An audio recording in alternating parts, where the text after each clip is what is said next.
ferocious than this young man. Giovanni Nimis from Udine in Italy, 31 years of age, 5'9", is stacked with muscle. He's the Italian national and Arm Wars champion of 2008, and let me tell you, Nimis is the real deal, massively powerful. And he'll need to be because he faces Dieter Spannagel of Munich, Germany, and the German athlete is an unbelievably intense arm wrestler. This Bavarian grizzly, 6'3", has massive leverage, and at 88 kilograms, he looks much, much heavier than he actually is. Look at the length of the arm. Watch for the huge hits from both men. Nimis, a very big hitter, but he'll need to be careful and has to... Oh, you can see straight away, when Nimis rolls there, the power works against him a little bit because of the additional leverage that the German has. He's going to need that leverage advantage because the power pendulum would favour the man in the yellow shirt. And that's Giovanni Nimis of Italy. And the straps may make it easier for Nimis. Nimis, the man in the yellow shirt, he's got a shorter arm and therefore less leverage to use at the table. The referee, Michael Holland of the BAF, just applying that strap. The 1-inch nylon strap going around the wrists, around the hands, tightening in a buckle at the back. And there's nowhere to run once the strap is applied. Dieter Spannagel, Munich, Germany. Bavarian Grizzlies, the team. 6'3" of him. You can see the height advantage on that shot. The man in the purple shirt has a tremendous amount of leverage. But the power of Giovanni Nimis, there you can see the drive now. Nimis scoops the elbow, gets hand control. Now watch for the big drive and the power from Nimis. He connects the wrist. There's the first drive. And there's the second. There's the pin. Giovanni Nimis takes the first pin. Heavily muscular. Huge hit. There you can see the hit on the replay again. Now watch him readjust. He'll scoot his elbow out, and it's coming now. There it is. The wrist gets control at that point. A second hit, and it's a painful hit for the Bavarian Grizzly. The man from Munich, Germany felt that one. Oh, that was a win again. Look at the speed from Nimis. Smashed that one down.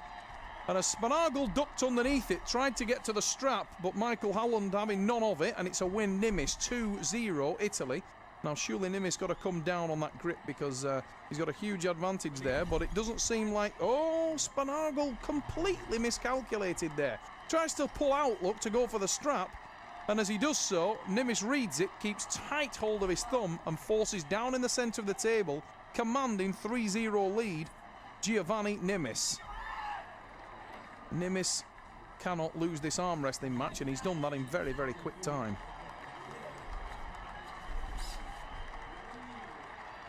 Huge hit from Nimis on that first pin in the straps. The next two were handed to him on a silver plate. Oh, that's a lot better from Spannagel. And Dieter wakes up now. We go into the straps. Spannagel using his leverage a lot better in that last hit, and that's what we want to see from the German. Dieter Spannagel got tremendous weaponry for the sport of arm wrestling. A large hand, a long forearm, carries no weight in the legs, and massive tendon and ligament strength, and that makes a pretty good arm wrestler, and that's exactly what this man is. Dieter Spannagel in the purple shirt, Munich, Germany. A guy who doesn't endear himself to many people because of his unbelievably aggressive, intimidating style at the table, but it does work wonders for the guy. Giovanni Nimis is not intimidated one bit, but he does need to get his elbow on the pad, and you can see Michael Holland there just corrected him on that. Underway we go. That's the big hit from the German. He's in total control now, but he came very close to fouling with the elbow, and he has fouled with the elbow. The elbow off the back of the pad, and it is a foul. He was dangerously close to the back of the pad, and we'll see on the replay, yes, the elbow clear. The point of the elbow is what we're looking at, and it was clearly off the back of the pad. And it's a foul to the Bavarian Grizzly. Dieter Spannagel, we stay in the strap match, but it's one foul for the German. And it was very unfortunate there, because if it had just been a little more patient, there was very, very little chance, if any at all, of Giovanni Nimis being able to pull that one back. But as it stands, nothing on the board for Dieter Spannagel. But he does have a foul. On the bright side of things for the man from Germany, he was in total control. Michael Holland asking the guys to give centre. Now watch the elbow of Giovanni Nimis. He does need to plant that on. And he's off the front of the pad. Needs to keep his elbow tight onto that, the point of the elbow onto the pad. There it is, and we're underway. Now Giovanni Nimis gains a little bit of hand control. And he's in better hand control now. Giovanni Nimis starts to drive. Drives again. Takes the match. Giovanni Nimis with the pin. And you can see that Dieter Spannagel was not happy about that. And he was unable to get the front of the pad there from Giovanni Nimis. Was so close. He literally just popped his elbow back on as the match started. But it did him a lot of good because he's gained a lot of hand control from it. And he manages to drive down and take the pin, which he had just been very, very fortunate not to lose because of a slight infringement from Spannagel.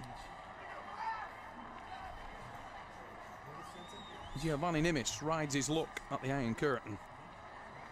But he's riding it well, and he's ridden it to 4 pins. Nimis from Italy, yellow shirt, huge drive. This time he released. Oh, that looked like a foul. And it's a foul in a losing position, and the gods are smiling on Dieter Spannagel for a change. Now you can see that he does have a better hand position. Nimis drops off the side of the pad with the elbow. Michael Holland spots it. Pin, Germany. Dieter Spannagel takes the pin. On a double foul, or a foul losing position I should say, from Nimis. We hit again underway, and this time again Spannagel keeps a little bit better control on the fingers, but now Nimis is the better adjustment. We slip, we go to the strap match. Spannagel has the leverage advantage in terms of height, but I think his hand is suspect. And he's losing it a little bit with Nimis, but it's a tremendous battle at the table. Nimis will be a lot more relaxed, though, because he knows he can't lose this pull at this point. In by the 4 pins. And Giovanni Nimis, a very, very powerfully built young man. Huge forearm development, huge hand and wrist development, and tremendously strong. Leading by 4 pins to 1. Giovanni Nimis from Udine, Italy. Italian national champion. And a guy with an enormous amount of experience. He was a 2008 Arm Wars champion. Underway we go. A lot better hand position from the German. You can see there. Whoa, look at the hand and wrist of Giovanni Nimis, though. As Dieter Spannagel went for his second hit there, he buckled his own hand and wrist wide open, and that is just testament to the strength of Giovanni. Very, very needs to watch that elbow again. Very, very close. It's an elbow foul called. It's the second ref that calls it. You can hear there on the audio. And it's an elbow foul, and it's a good job for Dieter Spannagel it was an elbow foul, because he lost the hand and wrist control. And you can see there, Giovanni Nimis was collecting himself and would have taken the match. Fortunately for Dieter Spannagel, he will get a restart with a yellow card. Giovanni Nimis, massive hit, but Spannagel drives it to the pad, and that's a tremendous pin, and probably a deserved pin for the German. Exhausted, drops to the floor. Spannagel